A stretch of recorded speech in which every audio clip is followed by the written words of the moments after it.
ಕೃಷ್ಣನಗರಿ ಉಡುಪಿಯಲ್ಲಿ ಶ್ರೀಕೃಷ್ಣ ಜನ್ಮಾಷ್ಟಮಿಯ ಸಂಭ್ರಮ ಮೇಳೈಸಿದೆ. ಇಂದು ಜನ್ಮಾಷ್ಟಮಿಯ ವೈಭವವಾದರೆ ಮಂಗಳವಾರ ಐತಿಹಾಸಿಕ ವಿಟ್ಲಪಿಂಡಿ ಉತ್ಸವ ನಡೆಯಲಿದೆ. ಉಡುಪಿಯ ಎಲ್ಲೆಡೆ ತಾಸೆ ಬ್ಯಾಂಡ್ ಪೆಟ್ಟು ಕೇಳಿ ಬರುತ್ತಿದೆ. ತಾಸೆ ಏಟಿಗೆ ಅಲ್ಲಲ್ಲಿ ಹುಲಿ ಕುಣಿತಗಳ ತಂಡಗಳು ಪ್ರದರ್ಶನ ಮಾಡುತ್ತಿವೆ. ಉಡುಪಿಯಲ್ಲಿ ಅಷ್ಟಮಿಯ ಸಂಭ್ರಮದಲ್ಲಿ 10 ಹುಲಿ ವೇಷ ತಂಡಗಳು ಇವೆ. ರಾತ್ರಿ ಊದು ಪೂಜೆಯ ಬಳಿಕ ಬಣ್ಣ ಹಾಕಿಕೊಂಡು ಪ್ರದರ್ಶನ ಮಾಡುತ್ತಿವೆ. ಈ ಬಾರಿ ವಿಶೇಷವಾಗಿ ದುಬೈನ ಯುವತಿಯರ ತಂಡ ಹುಲಿ ವೇಷಕ್ಕಾಗಿ ಉಡುಪಿಗೆ ಆಗಮಿಸಿದೆ.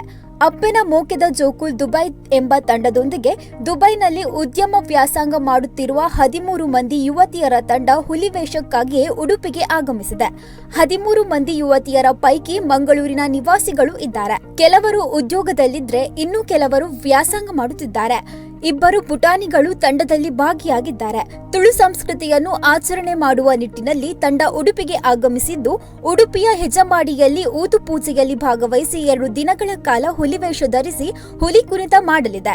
ಈ ಬಗ್ಗೆ ಮಾತನಾಡಿದ ತಂಡದ ಜ್ಯೋತಿ, ನಾವು ದುಬೈನಿಂದ ಇಲ್ಲಿ ಕಲೆ ಪ್ರದರ್ಶನಕ್ಕಾಗಿ ಬಂದಿದ್ದೇವೆ.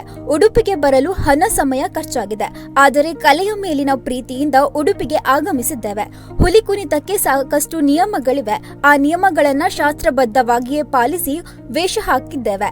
ಈ ಕಲೆ ಉಳಿಯಬೇಕು, ಮುಂದಿನ ಮಕ್ಕಳು ಇದನ್ನ ಬೆಳೆಸಬೇಕು ಎಂದು ಹೇಳಿದ್ದಾರೆ.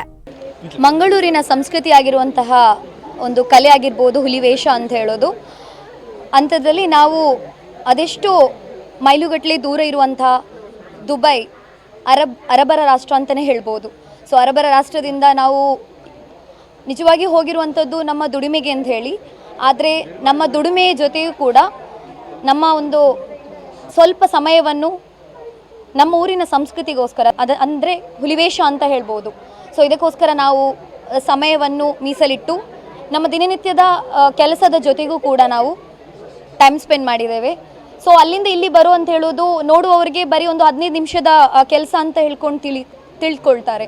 ಆದರೆ ನಾವು ಅಲ್ಲಿ ಎಷ್ಟು ಶ್ರಮ ಮಾಡಿದ್ದೇವೆ, ನಮ್ಮ ಹಿಂದೆ ಇರುವಂಥ ಪ್ರಯತ್ನ, ನಮ್ಮ ಹಿಂದೆ ಇರುವಂಥ ನಮಗೆ ಫೌಂಡೇಶನ್ಗೆ ಯಾವ ರೀತಿ ಸ್ಟ್ರಾಂಗ್ ಆಗಿದೆ ಅಂತ ಹೇಳಿದರೆ ಫಿನಾನ್ಷಿಯಲ್ ತುಂಬ ನೀಡಿರುತ್ತೆ.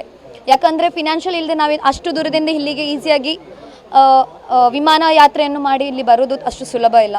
ಸೊ ಎಲ್ಲರನ್ನೂ ಕೂಡ ಒಟ್ಟು ಮಾಡಿಸಿ ಟೀಮನ್ನು ನಮ್ಮದು ಹೆಣ್ಣುಲಿ ಅಂತ ಹೇಳಿದರೆ ನಾರ್ಮಲ್ ಆಗಿ ಗಂಡಸರು ಮೆನ್ಸ್ ಅವ್ರು ಮಾಡ್ತಾರೆ. ಆದರೆ ನಾವು ಹೆಣ್ಮಕ್ಳು ಇದನ್ನು ಒಟ್ಟಿಗಾಗಿ ಕೂಡಿ, ಅದು 14 ಜನ ಇದ್ದೇವೆ, ಎಲ್ಲರೂ ಕೂಡ ಜೊತೆ ಸೇರಿ ಇದಕ್ಕೆ ನಮಗೆ ದಿನನಿತ್ಯದ ಪ್ರಾಕ್ಟೀಸ್ ಕೂಡ, ನಮ್ಮದು ದಿನದ ಕೆಲಸ ಮುಗಿಸಿ ಅದನ್ನು ನಾವು ಇಲ್ಲಿ ಪ್ರಾಕ್ಟೀಸನ್ನು ಮಾಡಿ ನಾವು ಹುಲಿವೇಷದ ಒಂದು ತಯಾರಿಯಲ್ಲಿ ಉಡುಪಿ ಶ್ರೀಕೃಷ್ಣ ಜನ್ಮಾಷ್ಟಮಿಯ ಪ್ರಯುಕ್ತ ಉಡುಪಿಯಲ್ಲಿ ಬಂದು ಪ್ರಥಮವಾಗಿ ಮಾಡ್ತಾ ಇದ್ದೇನೆ. ಚಿಕ್ಕದಿಂದಲೇ ಆ ಒಂದು ಹುಲಿವೇಷದ ನಾದವನ್ನು ಕಿವಿಗೆ ಕೇಳ್ತಾ ನಾವು ಬರ್ತಾ ಇದ್ವಿ. ಸೊ ಇದೀಗ ಅದರ ಜೊತೆಗೆ ನಾವು ಹೆಜ್ಜೆ ಹಾಕ್ತಿದ್ದೇವೆ ಅಂತ ಹೇಳೋದಕ್ಕೆ ನಮಗೆ ತುಂಬಾ ಒಂದು ಏನು ಹೇಳಬೇಕು, ತುಂಬ ಜೋಶಲ್ಲಿ ಬಂದಿದ್ದೇವೆ. ಖಂಡಿತವಾಗಿಯೂ ನಾವು ಮಾಡ್ತೇವೆ, ಪ್ರಯತ್ನ ಮಾಡ್ತಾ ಇದ್ದೇವೆ, ಮಾಡ್ತೀವಿ ಕೂಡ.